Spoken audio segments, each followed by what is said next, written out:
So yeah, I'm Paris Carbone. I opened it, right? Yeah. I'm one of the core committers of Apache Flink, if you know it. It's a very cool processing system. I'm also a PhD, but I don't know if it matters in this audience. So hopefully many of you know the system. Truth is, I noticed recently that there's a lot of confusion when it comes to processing guarantees and guarantees in general. You see all sorts of opinionated posts in forums, not necessarily Flink forums or discussions, more like general open source discussions and Hacker News in general. That is why I created this talk, and basically I want to hopefully help some of you folks to understand what is really going on there. In case you ended up in this dev room by mistake, or you were just feeling adventurous, it doesn't matter, because I don't assume that you know much. I will just generally explain the whole idea, and hopefully you will get it. All right, so I have only one introductory slide. What do data stream processors do? Basically, they get a recipe of a data processing pipeline, and they compile this down to an execution of that pipeline. Basically, this usually ends up in a distributed data flow that covers, runs continuously and covers your general data processing needs. So if you're considering starting with data stream processing now, I think there is no better timing, because at the moment, stream processors can offer you subsecond latency processing and high throughput at the same time. Late data, which means when your data is not sorted across your infrastructure, doesn't matter, because the system can actually sort the data and process it at the right event time. There's a nice Google paper about this. And by the way, data stream pipelines run 365, 24/7, consistently without any issues in general. I don't know if you can understand this. It's crazy, right? So if you're a DevOps, if you're working with DevOps, you probably know the pain of dealing with application updates, handling failures, installing, adding more or less, removing workers. Reconfiguring the system in general is a pain, because there's an application or many applications running in the background, and you need to make sure that everything will run correctly and you won't lose any processing or any data. That's very, very, very annoying, and if you do any mistake, this can cause heavy impact. Of course, in your company. So failures can happen. We cannot really eliminate entropy, but in general, we can use a fail recovery model to turn back time and run our computation again. Basically, we need to save our work today so that someone tomorrow can continue our work, because we don't know if we will leave tomorrow. From then, if something bad happens, you know. Yeah, so in system theory, this is called fail recovery model. And most systems employ this model. And they also offer some guarantees with that. Here's a map of some guarantees you can see in several discussion forums. Yeah, it's a bit annoying. So I would say most of them on their own say nothing. If you see someone saying exactly once, or at least once, it says nothing. Is it exactly once processing? Is it exactly once output? Is it exactly once end-to-end? It doesn't really, you know, work on its own. So I'll try to resolve this ambiguity right away. So when we talk about guarantees, first of all, we have a system. So a system is this box. It's closed. Even though it seems distributed, proper distributed systems give you a picture of a single thing. So this is a single thing, it's a system. And then you have the outside world. This can be a database, it can be a log. It can be, for example, a file system. And when we're talking about guarantees, we have, first of all, processing guarantees. So always remember, processing guarantees have to do with the system. So it's about what the internal state of the system. When we're talking about output, delivery, or end-to-end guarantees, we usually talk about the outside world. So the effects of the system, the side effects of the processing of the system in the outside world. So let's start with the processing guarantees. So why are they needed in the first place? The The idea is that processing creates side effects inside the system. It's where your application is running. Let's say you do word count. I know it's very boring, but that's the first thing that comes in mind, unfortunately. If you do word count, your count might not be correct. So it might not reflect the actual state of the outside world inside the system. This is why it's important, right? If you work with transactions and money, this can make a huge difference, right? If you don't get the numbers right. So less or more processing sometimes means incorrect internal state. Guarantees come in 3 flavors, usually processing guarantees, sorry. At most once means the system might process less. At least once means the system might process more. And exactly once means that the system behaves as if data are processed exactly once, right? There's no other side effect. I will not talk about at most once because it's a bit boring. You can just discard records, that's all. I'll talk about at least once first. So this is also very simple, actually. And all we usually need to have is Kafka, for example. Any queue or message log that's durable and lets you go back in time and replay some input. You can also do manual logging. If you remember Storm, like the first version, they were doing some manual logging. This doesn't reflect any system. It's just an illustration of what at least once means. So we have 3 records, green, blue, and red. When a record goes inside the system, it leaves some side effect. In this case, it leaves a count, right? The count is 1, because we process 1 record. It's correct. If something goes wrong, and let's say we reconfigure the system, we're able to replay this record, right? So if we replay this record, we get counts of 2 as well. But there is at least a count of 1, thus at least 1. No pun intended. So that's how it works. Now let's go to the serious stuff. Exactly once processing. All right. This is a bit trickier. We need to make sure that data leaves side effects only once, and any underlying mechanism that does fail recovery should not impact the actual execution of the system or the application, right?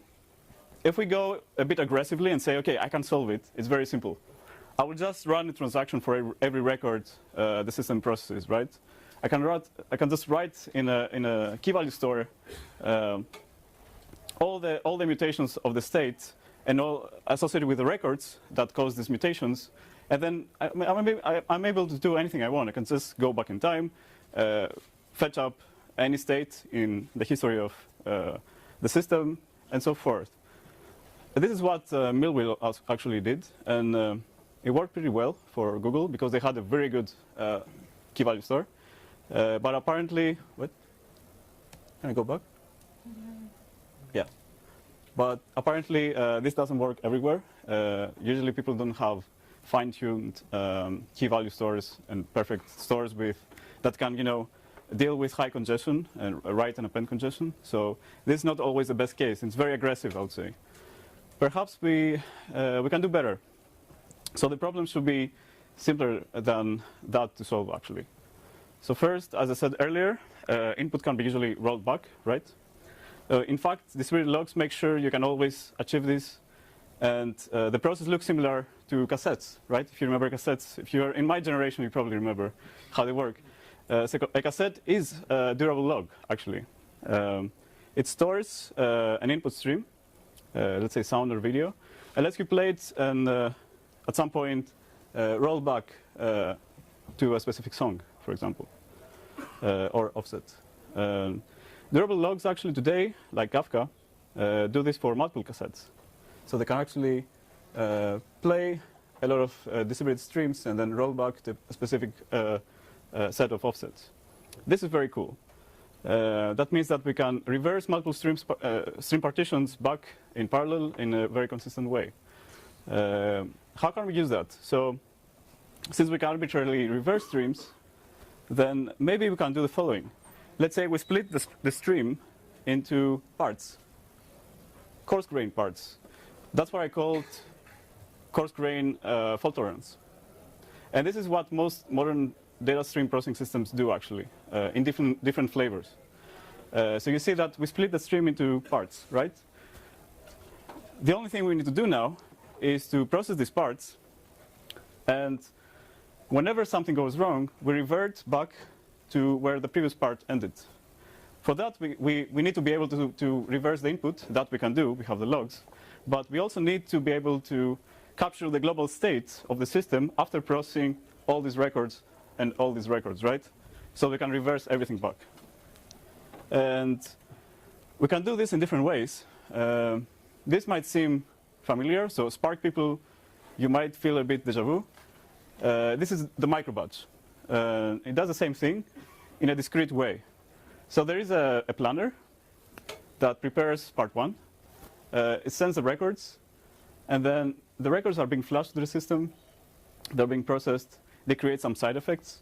The side effects are being stored as the state of the system in a system store, state store. And then, you can reschedule. You can schedule part 2, and then retrieve the old state, continue from there. You can flush all the inputs of part 2, and then create side effects of part 2. So this happens in a very transactional way. This is like RDD processing. And the new structured streaming does something similar. There's a state store, actually. It's called state store. And this is a nice way. I don't say this is bad. Actually, this is a fine example of discretely emulating continuous processing as a series of transactions. It's very safe. It's simple to understand, actually.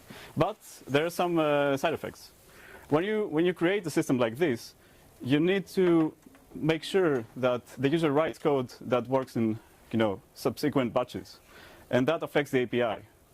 Another side effect is that there's a very high periodic scheduling latency. Actually, I don't know if some of you know Drizzle. Drizzle is a research project at Berkeley. They made a study that says, okay, we can actually reduce the processing latency, the scheduling latency, by pre-scheduling many batches. And then we amortize the scheduling costs. This is true, but that happens at the cost of higher reconfiguration latency. So there's a trade-off there. I would go with something like long-running. I like long-running systems because there's no need to reconfigure, right? You can just let the thing run. You scheduled it. You just let it run. If you need to reconfigure, you just reconfigure. And that's what happens with this solution, for example. Let's say we want to take a snapshot while each part is being processed. So when all the green records are going in, we halt the execution. We say, stop everything. Stop the channels. Stop the processing. Take a snapshot. In this case, the snapshot contains the states plus some in-transit events, because this is part of the system state. It's inside the box, right? If we recover from there, we need to replay those events, right? And this is one OK approach, but it has a problem. The problem is that we stop the execution, and that's not continuous processing. So I would say we could do something better. We need to do two things. We need to not enforce discrete processing of the API and not disrupt the execution with any underlying mechanism, right?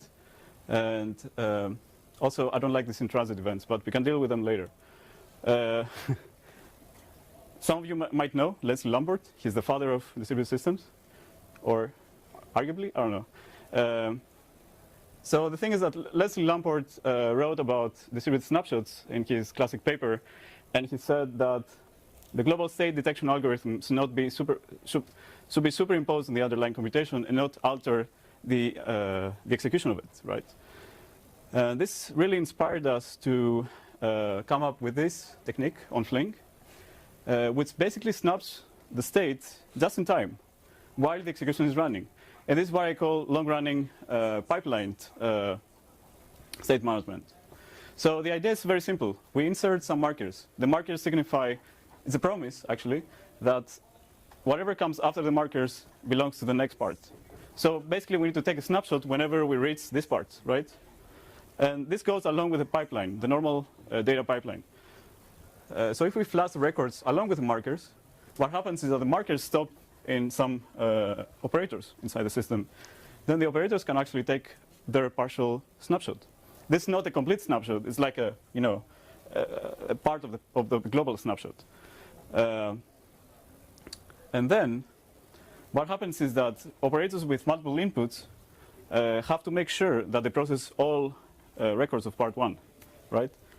In this case, what we do is that we prioritize the channels where we haven't received any barriers, markers, right? So we need to make sure that we process all the green records first, and then we take a snapshot. So then we broadcast the barriers, and eventually we have a complete snapshot that is pipelined along with the data. And as you see, there's no records in transit. That's pretty cool. It's like magic. So some facts. So this algorithm basically pipelines naturally with data flow. It's pretty cool. It respects back pressure and all these things. We can actually get at least once processing guarantees by dropping the alignment, where we actually prioritize. And if you want, you can try it on paper. It's homework. The algorithm basically tailors the original Shannon Lamport algorithm to create a minimal snapshot state. So we don't need events in transit, basically. And it can also work with cycles. So with cycles, we do the following.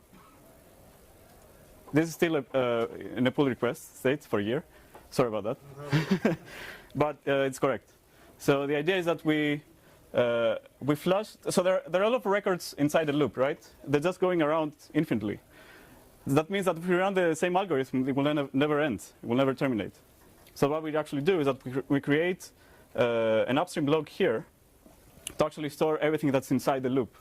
So that's part of the snapshot. We just replay it after we recover, and then we have a global state. That's correct. Okay. Output guarantees. This is a topic of very high debate. So I'll try not to piss off anyone. That's why I recommend you always answering a very diplomatic answer. Sorry. So these are 3 possible answers to that question. Which one would you pick? Can we have output guarantees? Can we guarantee exactly once output in general? Or? Anyone? Why don't you tell about event sourcing? Sorry? Event sourcing. Why don't you tell about event sourcing? I don't have time. It's very similar. I know. It's just the same concept, right? So, yeah, the right answer is depends, I think. Everybody can agree to that. All right. So, there are many ways to deal with this problem. Actually, we're talking about the outside world. And the outside world can be anything. Can be a database that has versioning support. Can be a file system that can roll back. Can be a file system that cannot roll back. I don't know. I mean, it depends, right? So in a system like Flink, we have special sinks that give you exactly once output guarantees. And probably the concept of independency. That's also how Spark structured streaming provides exactly once output guarantees.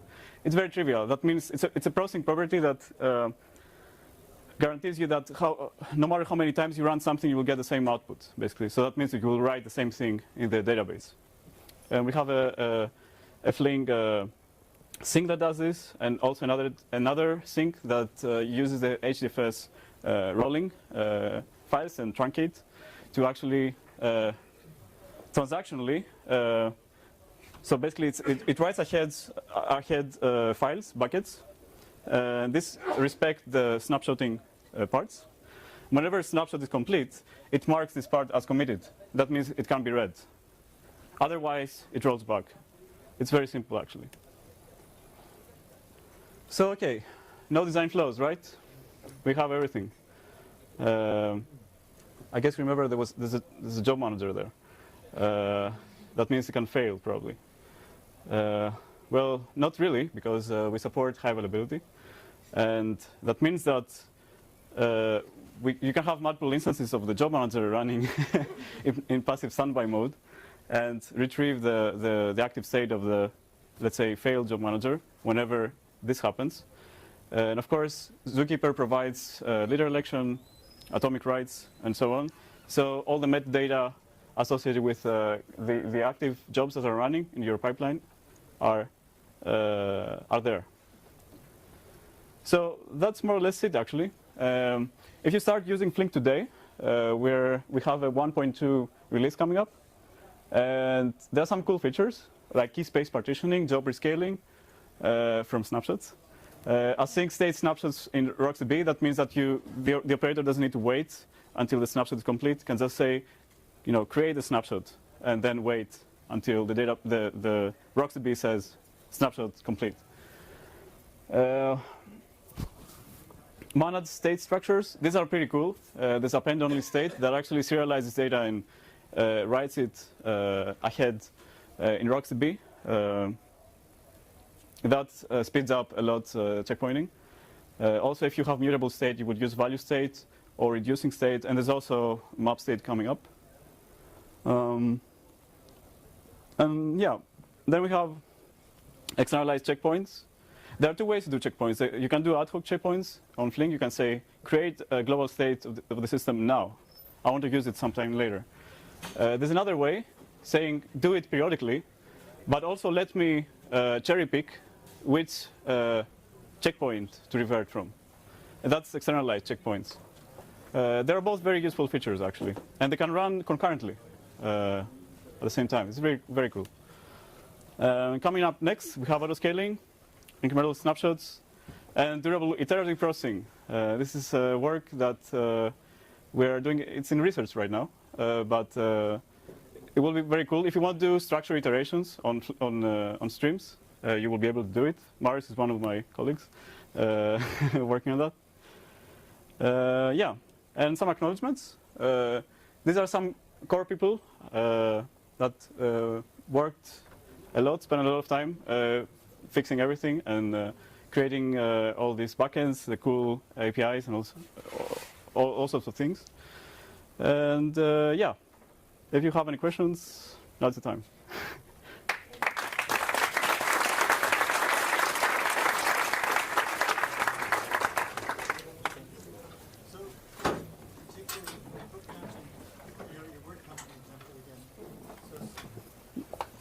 The word count.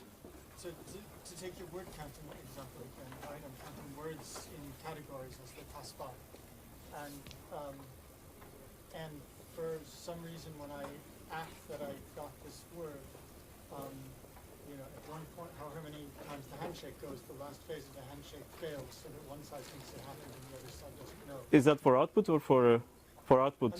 On the input side. On the input side. Right? And so what happens is that the guy, if there's a doubt, the guy sends the word again and says, I got this. But Kafka does this, for example. I mean, the Kafka sources do that handshake. I'm confused about how that works. Yeah, maybe the question's too simple, and you can tell me to go read. Ah, okay. So the question is how the input processing handshake is. It just seems like there's always this possibility that there's a doubt and that something will get sent again because one guy thinks it didn't happen, the other guy thinks. So there is FIFO guarantee. Like if you use one of these durable sources, logs, there is a FIFO processing guarantee. This is implemented already by people at Kafka and so on. Now if you use like a socket and you're trying to do the same thing, yeah, you will have this problem. You have to implement your own protocol to ensure like FIFO channels, let's say. So it's yeah, it's something with the outside world.